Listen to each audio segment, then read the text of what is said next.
Hi everyone, Brian here, wishing you a wonderful Monday and a great week ahead.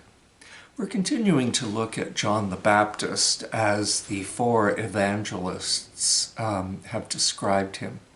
And today we're continuing to take a little look at the vision of John the Baptist in the Gospel according to Matthew, the first canonical Gospel, though not the first one written. In it, we remember that Matthew understands that the incarnation of Jesus, his life, his mission, his ministry, the work he did, and the experience of everybody around him is a fulfillment of what God has been doing throughout history, and not just human history, but throughout the history of the universe itself. That God is constantly at work, constantly touching, interacting. I'm going to use the phrase dancing with the physical universe and with human history all the time. And that what Jesus is about is an external manifestation so that we can see this more clearly and live it more fully. What role then do we see on this particular journey, a journey of understanding that God is always at work in the experience of being a human being on this planet, but that in the course of this story of Jesus, this work pierces in and makes itself evident. It would be kind of like, in a sense, the COVID crisis. We're going along in life and all is at least normal, which doesn't mean everything's wonderful, but the patterns of life are kind of there as usual. And then all of a sudden, there's this bursting into our experience, in this case, in the most recent case for us, of a horrid virus. And the virus just doesn't attack us physically. I mean, we could have let it just do that, rampage through the human population, take the devastation that it had for us, and sustain that rump of the population that was able and robust enough or had the resistance to that particular virus enough to not be impacted by it. This was a virulent virus. It was highly contagious and for the human system pretty damaging. And in previous, generations, back in the Middle Ages or in the ancient world when this would happen, entire populations would lose 30, 40, 50% of a population as a plague went through its area, devastating the economy, crushing families, curtailing normal life entirely. We didn't do that. This time we have public health officials who were aware that if we could communally respond to this, we could reduce that number of sickness and death. And while it would cost us in the short run, we would, in the longer run, continue to thrive in our local communities and extended families with as little impact in terms of death and loss of human beings as possible. The point I'm making here simply is that out of normal life, all of a sudden something pierces in and causes us to have to think about life differently. And then, we're now in a point when the most critical phase of COVID-19 has passed by and we're no longer overwhelmed by it. It's still there, of course, but this critical phase is over with, and we have various vaccinations that can keep us as safe and healthy as possible in its midst. And we can go back to our regular life. The question is, do we remember what public health meant in the midst of the crisis? Well, this is what the how Matthew understands Jesus. Of course, Jesus is not a devastating virus. For Matthew, Jesus is an amazing gift of health and wholeness. But it's the same thing. This gift of health and wholeness is always there, just like viruses are always there. But in the life of Jesus, it pierced in and became a real impactful effort that all of a sudden God's grace was as visible to people around, touching people, changing people, as a virus like COVID-19 becomes visible and palpable, even though we live in a world of viruses all the time, and even though we live in a world of God's grace all the time. So this is what Matthew is trying to get at, that it's not that God's grace all of a sudden appeared again. You know, it appeared once with Abraham, once with Moses, once with David, a few times with the prophets. And other than that, it's just been a complete wasteland of faithlessness.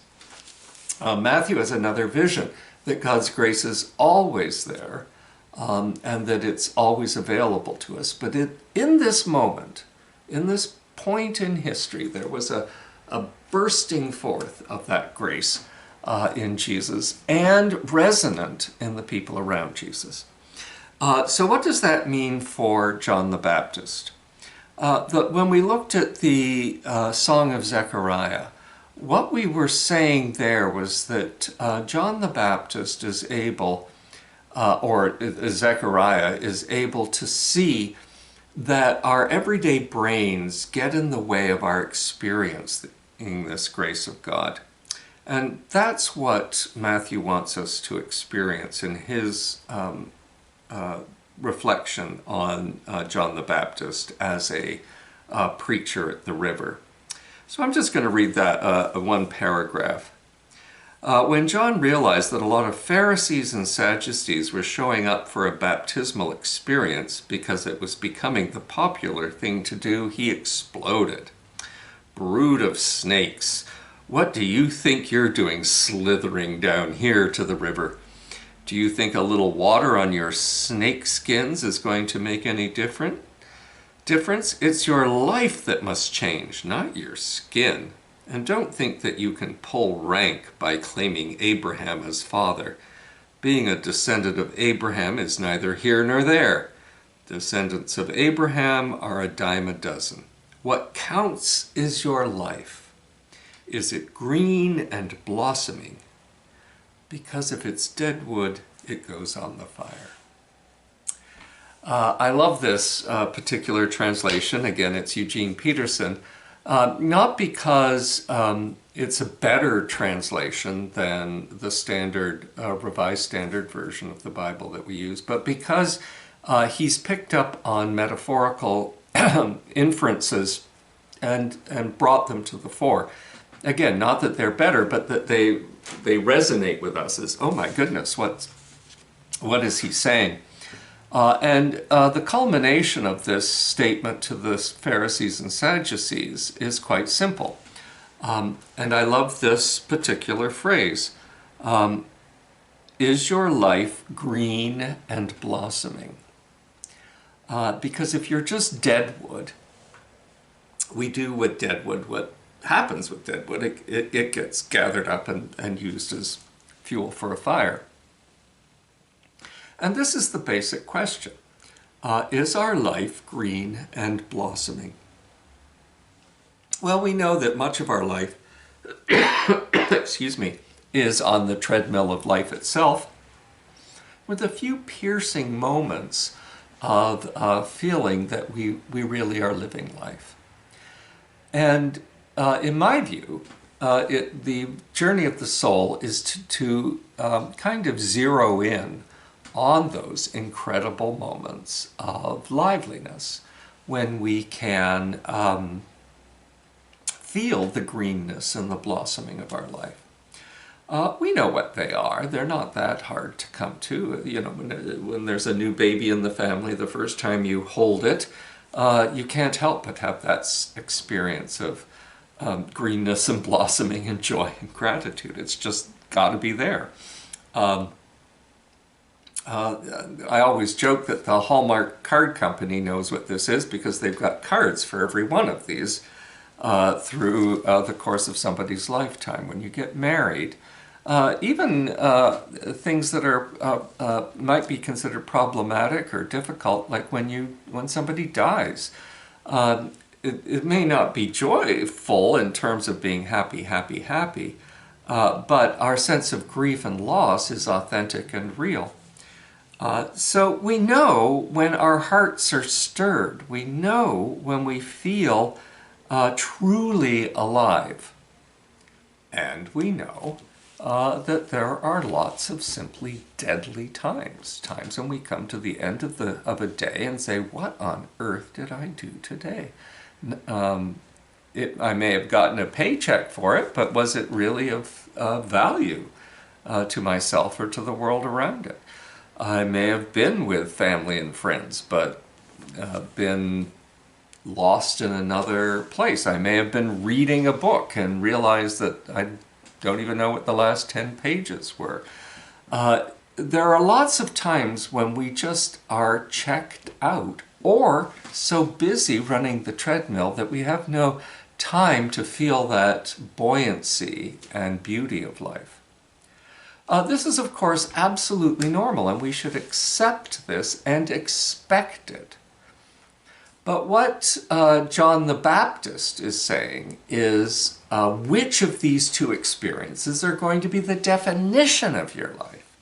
And that was the problem with the Pharisees and the Sadducees, is that they preferred to define themselves by what ultimately is deadly, even though it seems super serious, at least to religious people, that you should know what the religion teaches, live by what the religion teaches, learn it well so that you can live it well. And John the Baptist, quite shockingly, I suppose, for these folks, is saying that's a dead end. You've got to live, you've got to choose to live for these moments of vibrancy that we all get actually on a regular basis, and choose to live for that vibrancy. Far too often in the church, we've questioned and worried about that vibrancy. Happily, Church of Our Savior, Peter Civetta, pointed this out in his homily on the second Sunday of Advent, that far too often we think of God as the one that's telling us that we're bad, or that's the voice of the divine that says, make sure you get things right, stay in the straight and narrow, don't live vicariously. There's a set of rules that you have to live by. And that when we actually find ourselves ebullient or happy, that we go, oh, maybe I shouldn't be that because I might be happy about something that God wouldn't approve of. And how just crazy and twisted and backwards that is, that it's God who wishes us to be joyful. Again, it's not that God doesn't know we don't need to live our everyday lives, live in on the treadmill of work and social responsibilities and all of those kinds of things. Of course, God knows that human beings need to do that in order to make our lives work. He's just saying that the treadmill is not the definition of life. That the buoyancy, the joy, the liveliness of life is the liveliness of life. Not that complicated. What always seems to be difficult is to live by it, live for it, and allow ourselves to be defined by it. To know that God is constantly interacting with us to bring us more hope, more joy, more personal health. But to do that, we have to allow our egos that want to control everything to be in dialogue with our deep self where the soul lies. We've just said there are certain moments holding that baby when we just let go of our ego need to control and we just love and live into that moment. or when we're super happy for a couple getting married, or super sad when a person very close to us dies. In those few moments in our lives, that truth, that greenness of life just bursts past our ego and we let it happen. That is the pattern that authentic faith is all about. How do we let our ego gradually learn to constantly be in dialogue, much more, and that we will be healthier, happier, and more fulfilled as we do that. So that's the invitation that John the Baptist is making. Yeah, he got a little angry because these guys were making a living about keeping people on this treadmill of life and calling that the life with God, instead of looking for where true joy is to be found. And it is within us, just like the joy we have when something truly beautiful comes and we just let ourselves experience that beauty. That's the same thing. What religion needs to be about is the working and living into that on a larger basis. Once again, we see John the Baptist as not the arbiter of you should feel sinful and bad and awful. That's actually what he feels is coming from the Pharisees and the Sadducees. If you don't stay on the straight and narrow, you're going to be defying God's covenant with Israel. That instead, John the Baptist is actually saying, we can renew our lives and realize that the God of the ages is with us. So enjoy that this week. See if you can't find God of the ages just a little bit more in your everyday lives. Thanks for listening, and God bless.